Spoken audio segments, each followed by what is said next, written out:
You are now listening to Season 1 of the VMX Show.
Hey everybody, NecroVMX here, and welcome to the VMX Shows, Season 1, Episode 8.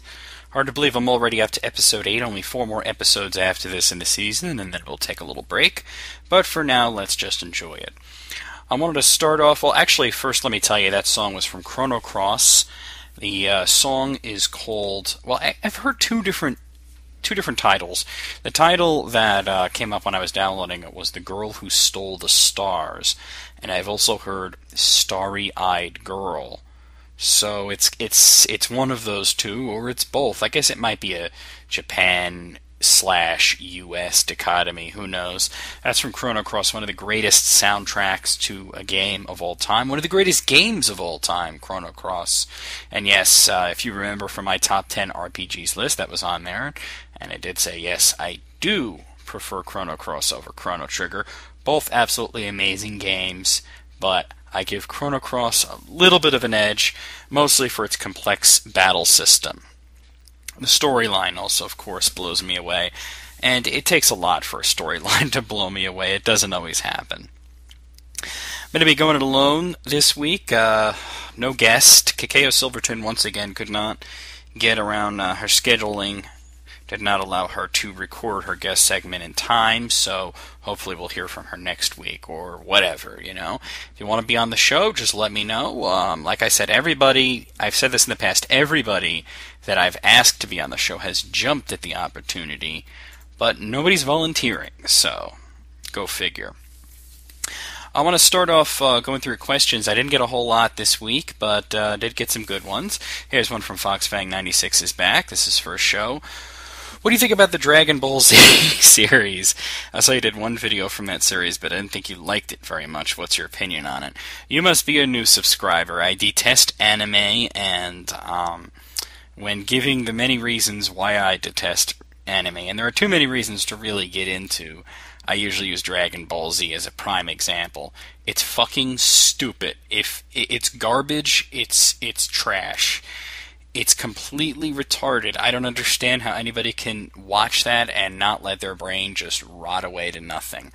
I had a friend who was really into it, and he tried to explain it to me and tried to sort of get me into it, and I never was able to. I would try to sit there and watch it, and just like in Penny Arcade when Tycho tried to watch Die Hard 4, my head would flip up and my brain would get its top hat and its suitcase and it would book.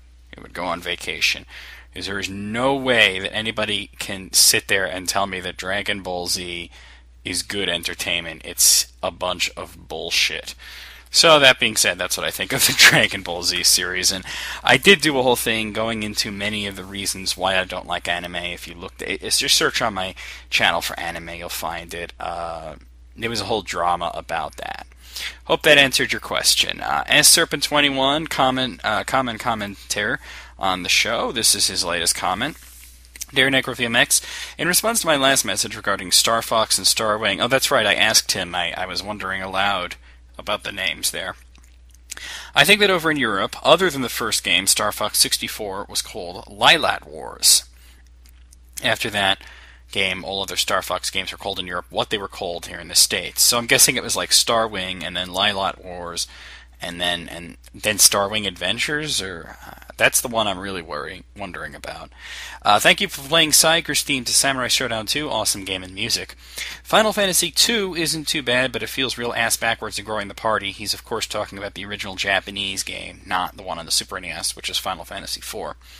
I love beating the shit out of my own guys and wasting magic to make them strong. A novel idea, but lame. Speaking of Final Fantasy, how great would a Final Fantasy fighting game be? Edge the Ninja would rock as a character, as would King Edgar, who could have a hyper combo of shooting a bazillion arrows out of his crossbow. Dude, they did a Final Fantasy fighting game twice. I actually already responded to him because I didn't want to make him wait for the show. But for anybody else who's wondering, there was a fighting game for arcade called Urguys, which was ported to the PlayStation as Urguys God Bless the Ring, which added most of the cast of Final Fantasy VII. I know Cloud's there, Sephiroth, Vincent, and Tifa, and a couple of others are in there. So that's sort of the first Final Fantasy fighting game. It was mostly known for its non-fighting game modes, because it had sort of adventure modes and platform modes and whatnot. By all accounts, it was kind of crappy. And more recently, there was a more true Final Fantasy fighting game on the PlayStation Portable called The City of Final Fantasy, which I recently purchased. Unfortunately, I can tell you that Edge the Ninja's not in that, and neither is King Edgar.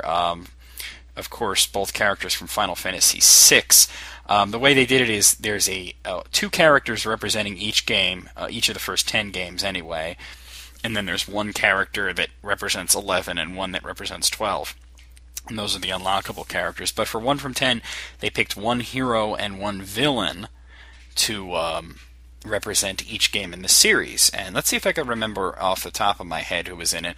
From Final Fantasy I, you had the Warrior of Light, which I guess we'd all call Fighter, and the villain was Garland. From Final Fantasy II, you had Firion as the hero and the Emperor of Palmacia as the villain. For Final Fantasy III, you had an Onion Knight as the hero, and the villain was the Cloud of Darkness. For 4, it was Cecil Harvey as the hero, and the villain was, I believe it was actually Golbez. You would expect Zeromius, but it was Golbez. They went with more iconic instead of the last boss, you know. For 5, it was Bartz Klauser was the hero. X-Death was the villain. That's what you'd figure. For 6, and I think this is the one that you're wondering about. Tara Branford was the hero. Villain, of course, was Kefka. From Final Fantasy VII, you had Cloud Strife, of course, and Sephiroth. For 8, you had Squall Leonhard and Ultimecia. For 9, you had Zidane Tribal, and I think it was Kuja. And for 10, it was Titus and Jetcht. There was some unlockable characters. You could play as Shantotto, which was a Shantotto from Final Fantasy XI. You could play as Cosmos, which is like a brand new character. You could play as Gabranth, who is a character in Final Fantasy XII. And you could play as Chaos, which is the main villain in Final Fantasy I. Technically, I guess you could say that's an alternate mode for Garland, because Garland Chaos, of course, is the same person. But yeah, definitely check that out, because that actually is a really cool game. You should definitely check that out. Let's see. Didn't get that many other questions. Here's one from Josie Gregg. This is a question for your show. Or maybe it's Jose E. Gregg. You'll have to tell me. This is a question for your show. What do you think of the Final Fantasy games that happen in the world of Ivalice? Of course, I guess he's referring to Final Fantasy Tactics, Vagrant Story, and I think 12 also takes place in Ivalice.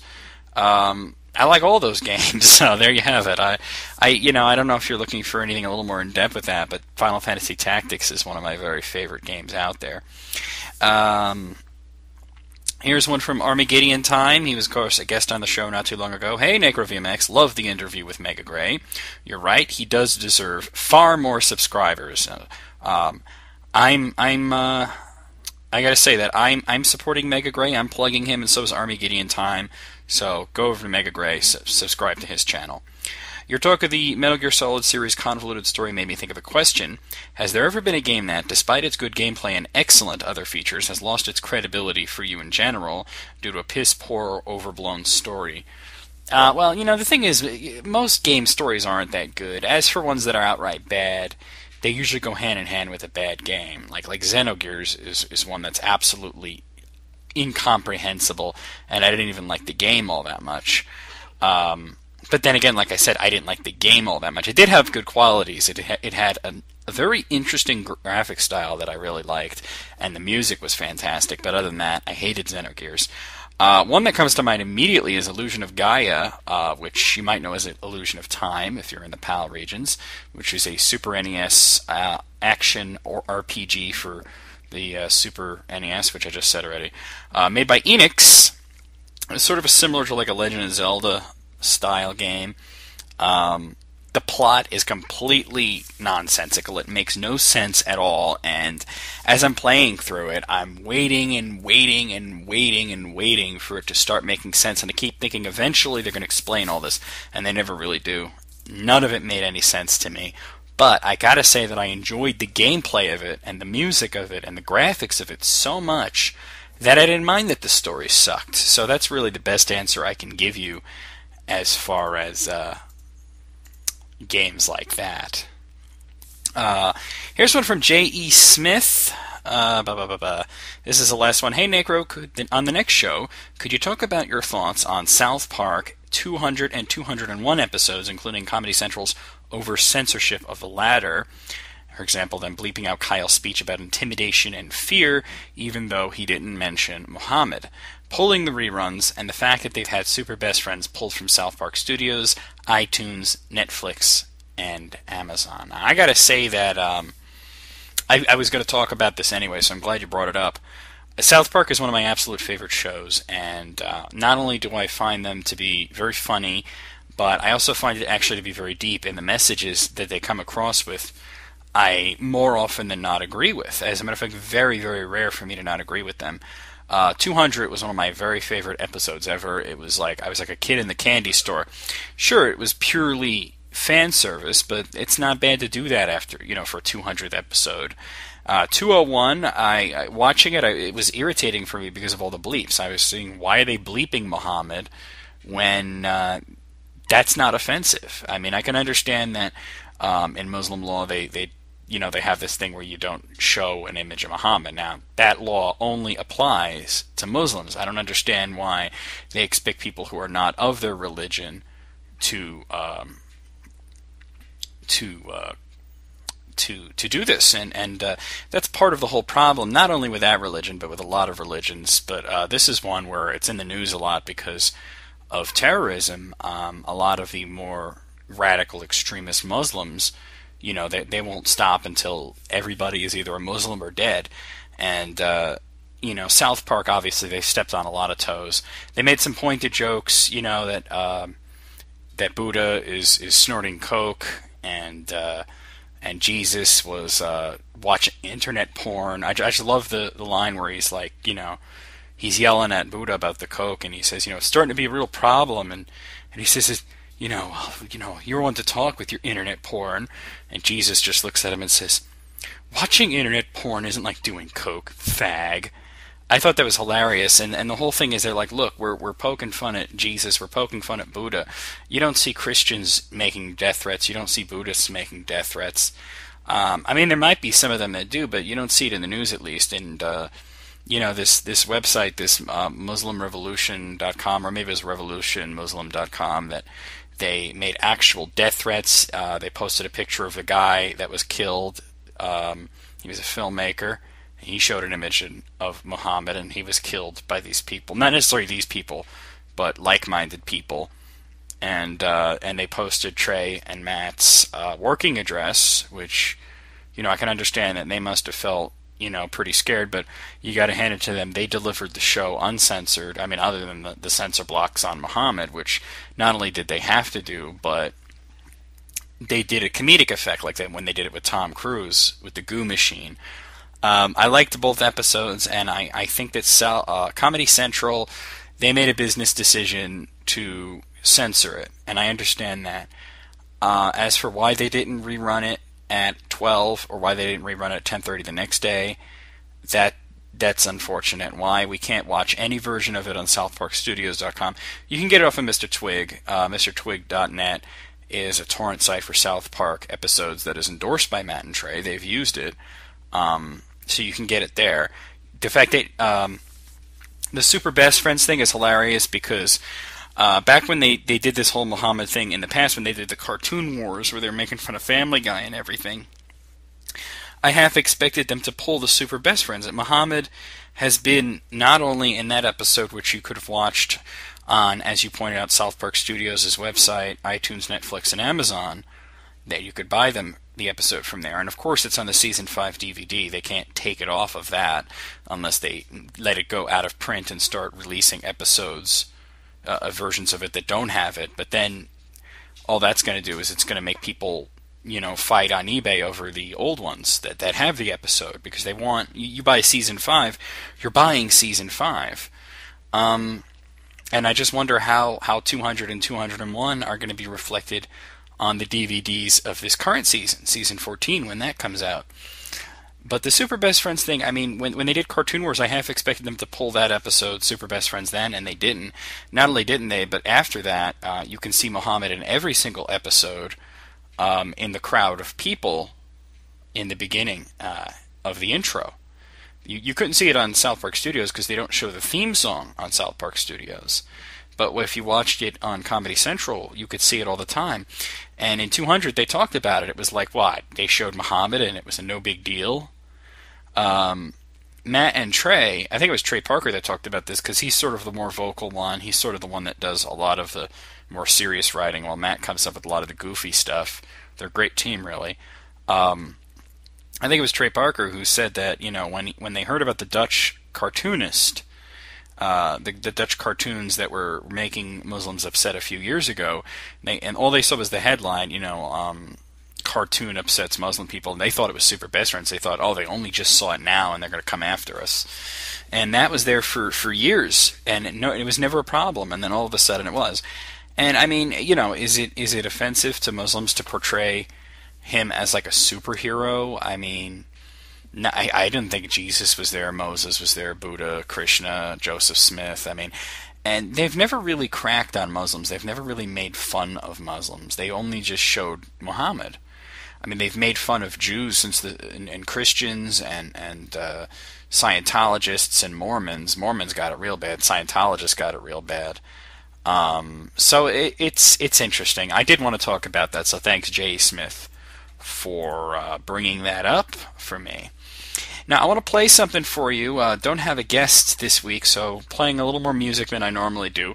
I want to play something for you that I found very interesting. I found this on YouTube, and you can actually watch it in my favorites. I'm a big fan of these things where, well, if you'll remember Mario Paint, for the Super NES, it had the music composer, and ever since that came out, back in the day, you know, we would recreate songs, either video game songs or popular songs, in the Mario Paint composer program. And you know, even in the Mario Paint guide that came out, there were guides to making what you would call iconic game music in Mario Paint. And you know, the only thing is it was very limited. You could only save one song. You'd have to like tape it or something if you wanted to save it and do another one. You couldn't do flats or sharps, and the length was very limited. So somebody made this program called Mario Paint Composer, which is basically just the composer. It has a few new sounds.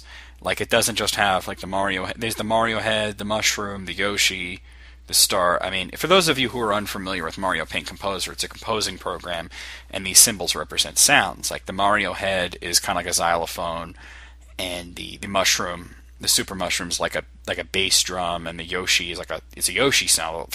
You know, the star is like a triangle. And there's a fire flower, which is like a horn. A Game Boy, which is an electronic beep.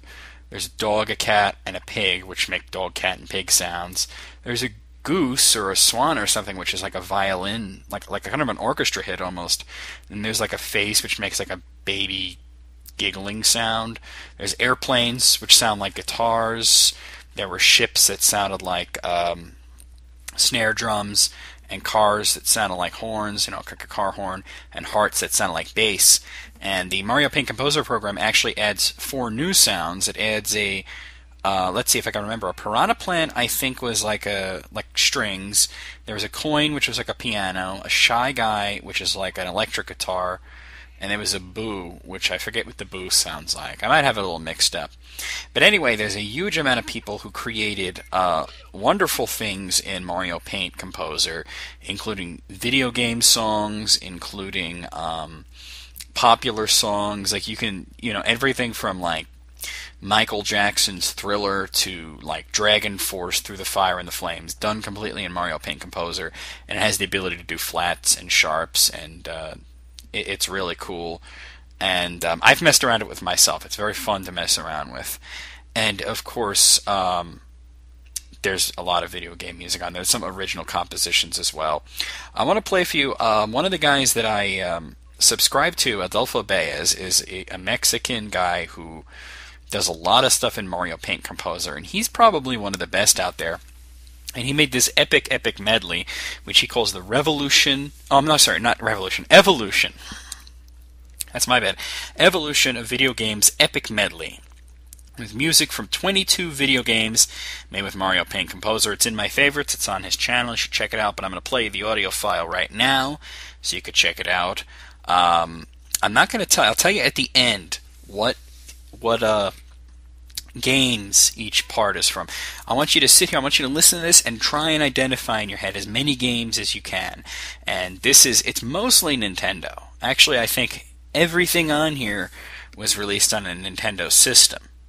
Yeah, everything at one point or other. There's a few early arcade games, but they were all released on a Nintendo system.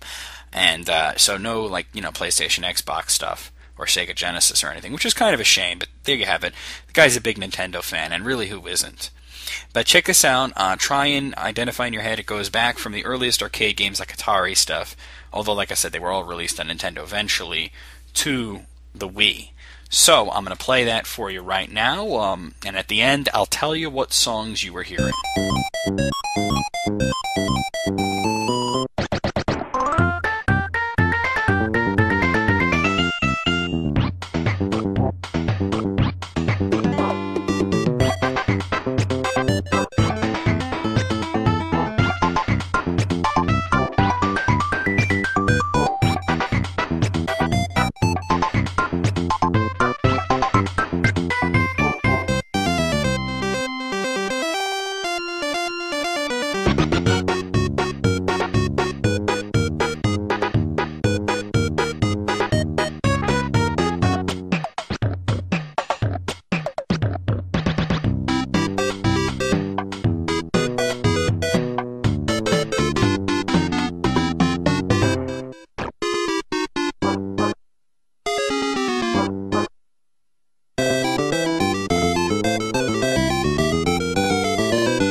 Okay, so let's see. How many of those did you get?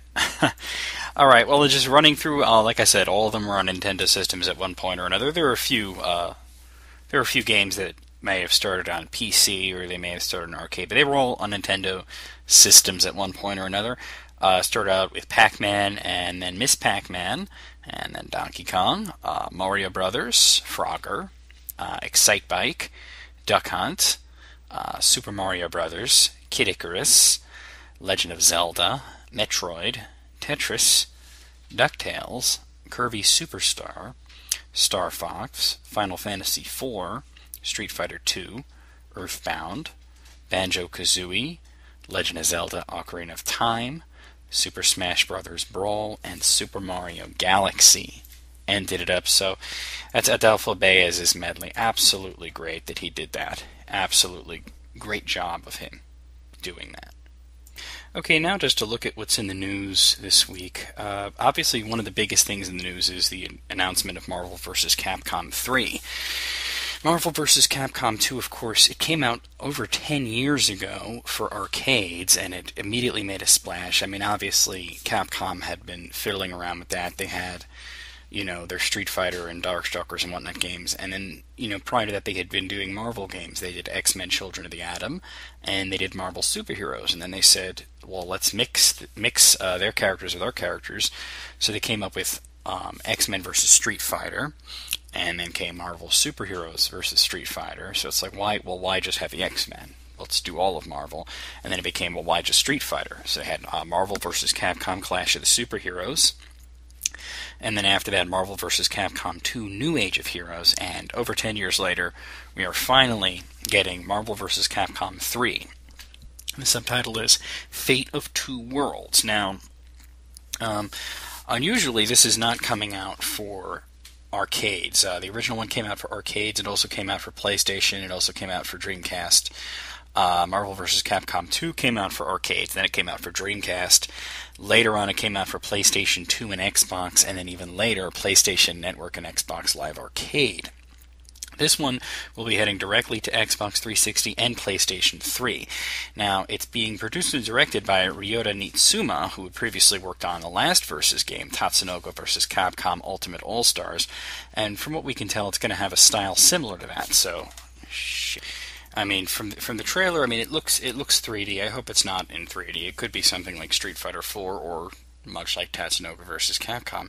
I wouldn't mind if it was like Tatsunoko vs. Capcom. Of course, I'll miss all the old sprite artwork. Now, of course, everybody's wondering about how many characters are going to be in it and what characters are going to be in it. The last game, Marvel vs. Capcom 2, had an unprecedented 56 characters. And, of course, you go through them pretty quickly because you had teams of 3. I don't know if this is going to be a tag team thing. I don't know how many characters they're going to be. Supposedly, the current build of the game that they have has 30 characters, and they're working on bringing you as many as they possibly can. So, there's that. So far, only 6 characters have officially been introduced, and there have been more characters that are shown in silhouette. There's a poster that shows the characters in a silhouette, and there's another image in silhouette where people have been able to tell a little better who's in it. Anyway, the characters that you can see on the poster, and these are the characters that are in the trailer, are 3 from Marvel, 3 from Capcom. So for Marvel, you have the Hulk, Wolverine, and Iron Man, and all 3 of these were in the original, well, they were in Marvel vs. Capcom 2. There were actually 2 Wolverines in the last one. There was the Bone Claw Wolverine and the Metal Clawed Wolverine.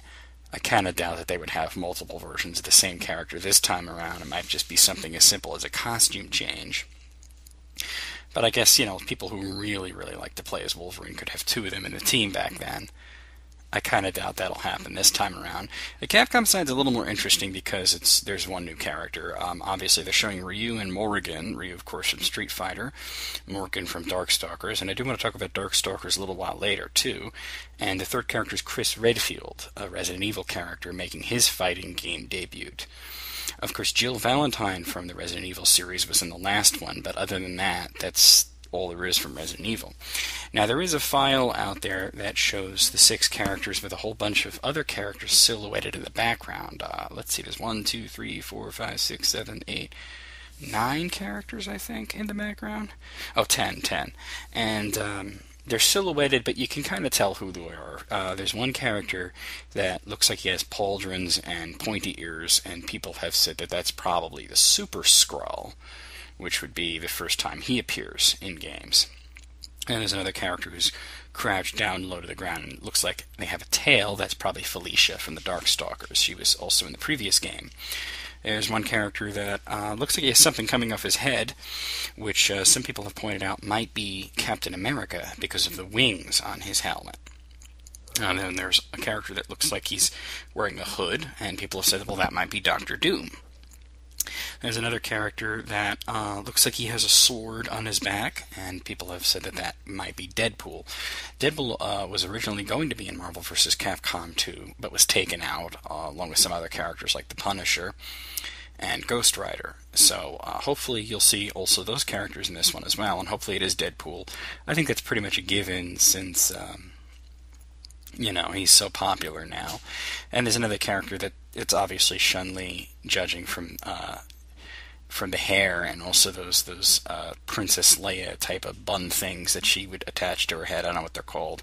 There's another character that's holding up his hand. Some people have said it might be Magneto. Nobody's really positively identified it. I think Magneto's an easy one. There's another character that you can't tell who it is. I mean, it looks like it might be some sort of ninja type character. Some people have said it might be Iron Fist. Some people said it might be Black Widow. Some people said it might be Piano 3 from the GameCube game of the same name. There's another character that some people have said is Dante from the Devil May Cry series. Makes sense. And then there's a character that looks fairly generic, but is holding a gun, and some people have said that that might be Frank West from, what are the names of those games? I can't even remember the name of it. Dead Rising. And Frank West had actually appeared in Tatsunoko vs. Capcom Ultimate All-Stars, so that works out well for him. He has a fighting game history there, so to speak. Well, one game, but one game is more than 0 games. Anyway, I did mention I wanted to talk about Darkstalkers, and I wanted to mention that it's been a long time since there's been a Darkstalkers game. There was the original Darkstalkers, and then there was Darkstalkers 2, which really was nothing more than an enhanced version of the first game. And then there was Vampire Savior, which was the third game, and that one was also really nothing more than an enhanced version.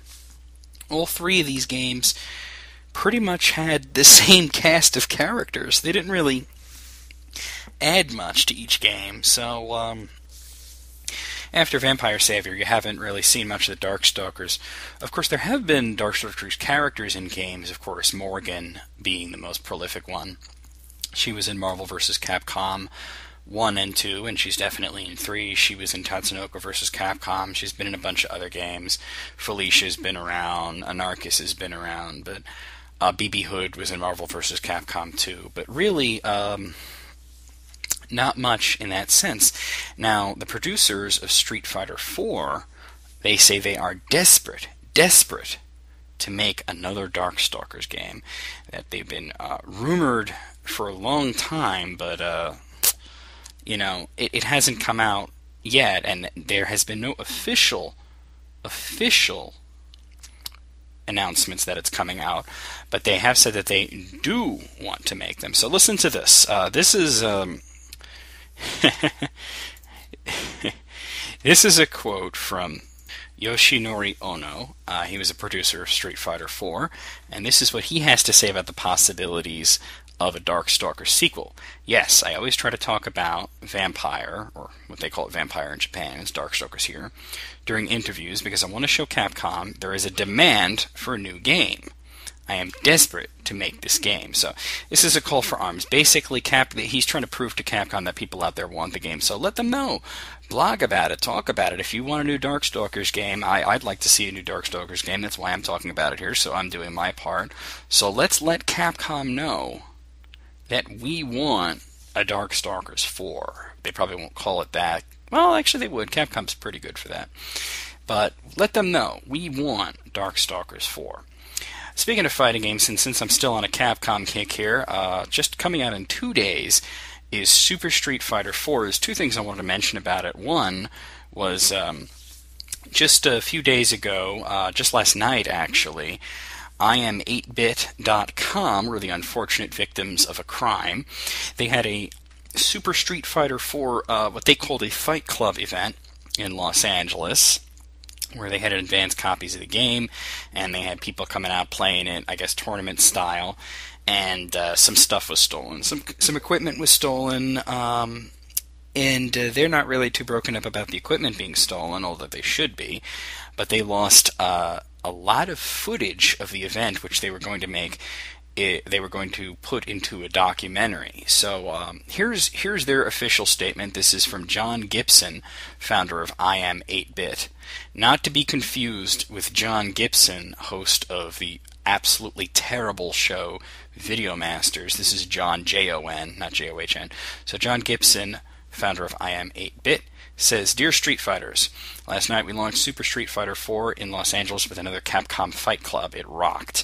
In tandem with the great folks at Capcom, the party went off with an explosive bang. Hundreds waited in line since 9 a.m., the doors opened at 8 p.m., and ultimately nearly 2,000 people showed up to get their hands on the game early. Unfortunately, the massive warehouse space that played host to the club wasn't big enough to accommodate everyone, so our apologies to any fans that didn't get in, and wow, who thought so many gamers would be willing to lube up and Turkish oil wrestle? They did, and it was a sight to behold. Of course, that's referencing Hakan, one of the new characters in Super Street Fighter 4, who is a Turkish oil wrestler. However, I digress. Right before the event ended at around 11:30 p.m., someone stole several pieces of production equipment from us, a MacBook Pro, 2 Kodak ZI-8 HD cameras, and lots of SD cards. We could care less about the equipment itself, it's the footage that matters. For the entire night, that MacBook Pro, along with those SD cards, stored hours of footage from the event. It was really great stuff, and now it's gone because somebody decided to take the shiny objects.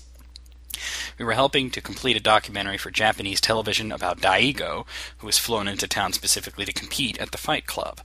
Daigo is one of my favorite Street Fighter experts, so that's a shame. On that laptop and those cameras was a valuable footage that immortalized the player. Also, there was literally tons of other great interviews, cosplaying, and fan-focused stuff that we were going to cut together this weekend to share with the whole community. Sadly, it is gone. We are prepared to offer a cash reward if the footage is returned to us. We don't care who stole it, we just want it back. We will not drag anyone through the mud. Your identity will be kept secret, we can promise you that. Just please come forward, we can arrange a drop point somewhere in Los Angeles. Seriously, this footage was meant the world to us. It was important to Daigo. It was important to Capcom. We produce these kind of events for the fans, and for the evidence of such a night to be ripped out from under us, well, it hurts. It really hurts. If anyone knows anything, please email me directly, and his email address is Jon, Jon, at iam8bit.com. That's Jon at iam8bit.com. Your name will be kept anonymous. We are not out to get anybody. Any and all leads would be immensely appreciated. We will pay cash. Thank you, John M. Gibson, founder of I Am 8-Bit Productions. Well, my heart goes out to them, and I decided to mention this on the show. If anybody's out there, anybody knows anything about this, I gotta say, it was utterly wrong of you to take that equipment. If you're hearing this, that was wrong. I mean, I don't understand why people feel the need to grab things that are not theirs. At the very least thing that you could do, the very least, is return the footage. Seriously. I honestly think you should return everything. I think it was unbelievable that somebody did such a thing. It's inexcusable. So please, for the good of the gaming community, before people like Senator Joe Lieberman or Yak Thompson from down in Florida, or I guess you could throw Roger Ebert in the ring, come and start talking about how gamers are a bunch of criminals and nefarious people. Please, don't prove these people right. Don't. Just one more thing to mention about Super Street Fighter 4, other than the fact that it comes out on Tuesday. One thing that I did find out, I was wondering about this last week, I can tell you that everything is unlocked from the start, so all 35 characters are unlocked from the start. So that's pretty cool. Some might say that that gives you no real reason to play through the story mode, although unlike, let's say, like a King of Fighters 12, there actually is a story mode. So for those of you interested in the story, or even interested in achievements, or for you PlayStation 3 gamers, trophies, there is reasons to play it. And from what I hear, the online play is much revamped, although I don't play online, so it doesn't matter to me. Speaking of Capcom, there was a little bit of a debacle this past week with Capcom new DRM features. Well, actually, it isn't new, and that's what I wanted to talk about. Final Fight Double Impact. Some people have had issues with the PlayStation Network. This is what Capcom has said about the PSN sharing, is what they're calling about. Yes, there is DRM. This was employed to combat the rampant PSN sharing that has been going on over the last year. We're sorry that your family, they're responding to someone in particular, cannot play the game on their individual accounts on the same console. This is a limitation of the Sony network.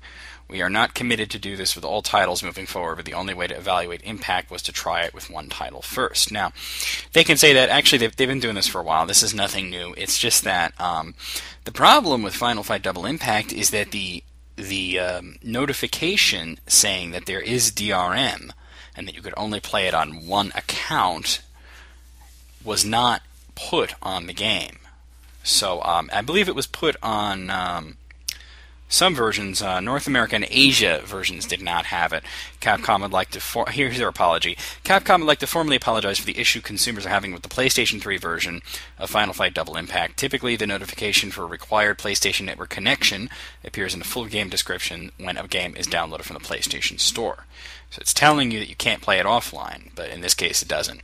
Unfortunately, when populating this content, the detail was overlooked and was not included in the version of the game released in North America and Asia. It was included for the European release. Capcom should have checked to make sure the notification was included when the final game was made available, and we sincerely apologize for this oversight. The DRM requirements for Final Fight Double Impact are not unique to this release. The protection mechanism has been implemented in numerous games offered on the PlayStation Network store before. When it was brought to our attention the notification was missing, we acted quickly with Sony Computer Entertainment America, and a fix is on the way. We'd like to thank our vigilant fans for bringing this to our attention, and we will exercise better scrutiny in future Capcom releases. How about if you download it on your PlayStation 3, anybody who plays that particular PlayStation 3 should be able to play it. It's ridiculous. What, you have to be logged in a certain account? Freaking ridiculous. I don't understand that. Last week I talked a little about Ubisoft, that they're eliminating manuals from their games going forward, at least for games for PlayStation 3, Xbox 360, and I think Wii also. Here's some more exciting Ubisoft news. They've registered a couple of domain names that hint at some new games coming out. Driver San Francisco is one, Assassin's Creed Brotherhood is the other. They've talked about a new Assassin's Creed game, a new Drive game. Don't know what systems they're on, don't know anything, but they have gotten the domain names. Of course, that doesn't mean anything. Right before the GameCube came out, Nintendo was out there registering StarCube stuff like crazy. And I don't know if that was just a last-minute change or if it was to throw people off, but there you have it. And speaking of Nintendo, and this is good, I've been really doing well with the segues today. We have some delays. It's unfortunate, but we have some delays. Sin and Punishment, Star Successor, and Metroid Other M have both been delayed. Metroid is coming out late August 31st, Sin and Punishment, June 27th. For those of you who are really looking forward to those games, sorry, but they are delayed. Personally, I don't mind Metroid Other M being delayed, especially since it won't be released so very close to Super Mario Galaxy 2. So, I don't mind that. So, just letting you know what's going on there. However, they have released some good news. Upcoming games for WiiWare and DSiWare coming out. Photo Dojo will be hitting DSiWare on May 10th, and so will Earthworm Jim. On May 17th, Bit.Trip Runner will be hitting WiiWare. Luxley's Lineup will be hitting DSiWare, and Frogger Returns will be hitting DSiWare. On May 24th, Metal Torrent will be hitting DSiWare. On May 31st, Escape will be hitting DSiWare. On May 31st, Hero of Sparta will be hitting DSiWare. On June 7th, Flametail will be hitting DSiWare. And on June 14th, Akapis Trail will be hitting DSiWare. So there is some good news about what is coming out as opposed to what is not coming out. And speaking of Nintendo, looking at the Japanese sales charts, this week, New Super Mario Bros. for the Wii is still the king of all video games, with 32,000 units sold, for a grand total of 3.6 million copies sold of New Super Mario Bros. Wii. Absolutely amazing. Can't help but wonder if Super Mario Galaxy 2 will dethrone it. After that, Friend Collection for Nintendo DS really moved 21,000 copies for a total of 3.1 million. Pro Baseball Spirits 2010 take up the next two spots. The PSP version sold a little bit better with 21,000 units, and the PS3 version moved 19,000 units. Fist of the North Musu for the PS3 moved 19,000 units. Pokemon Ranger Path of Light for DS moved 16,000 units. No More Heroes Paradise did well, the PlayStation 3 version moving 16,000 units, and the Xbox 360 version moving 15,000 units. Wii Fit Plus still hanging in there at 15,000 units. They've reached a grand total of 1.8 million units, and Yakuza 4 for PlayStation 3 has moved 11,000 units. For hardware, the PSP is once again king of the hill in Japan with 28,000 units. PlayStation 3 moving 25,000 units. The Wii after that. The various iterations of the DSi, the LL, which we call the XL, moved 17,000 units. The DSi, 11,000 units, and the DS Lite, just under 3,000 units, we'll say. 2,800 units. The Xbox 360 sold 2,400 units. The PSP Go, 1,900 units, and the PS2, 1,500 units. So that's what's going on in Japan. Speaking of Xbox 360, see what I did there? Worldwide sales have now topped $40 million. And, of course, this is on the back of heavy rumors suggesting that they will be introducing a new Xbox 360. Possibly, we might see that at E3, the supposed Xbox 360 Slim. Let's see. One more thing in the news I got for you. This is related to Final Fantasy XIII. I did beat it just last night, so that's exciting. For those of you who got the Special Edition Lightning PlayStation 3, there is now a matching controller. So that's pretty cool. I mean, Final Fantasy XIII, of course, seeing loads and loads of marketing and loads of merchandising. I mean, there were action figures, of course. There were soft drinks. There was perfume. There was jewelry.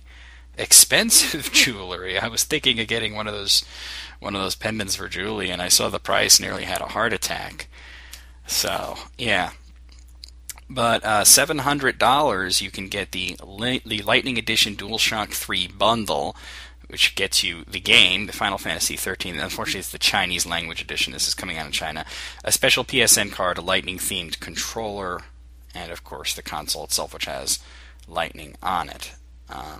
The hardware bundle, previously the Final Fantasy XIII Lightning PlayStation 3 came out with a regular white DualShock 3. Well, not regular white, because regular DualShock 3s are black, but it was a regular DualShock 3. It didn't have any special designs on it. This one actually has a special design to it.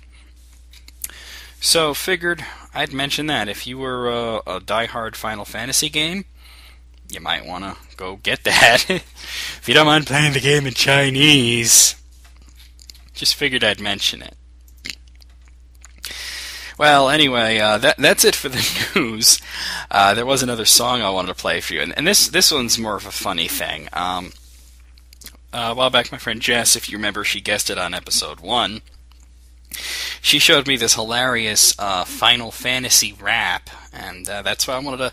So that's why I saved the Final Fantasy thing for the end. See, great segues this episode. Great segues.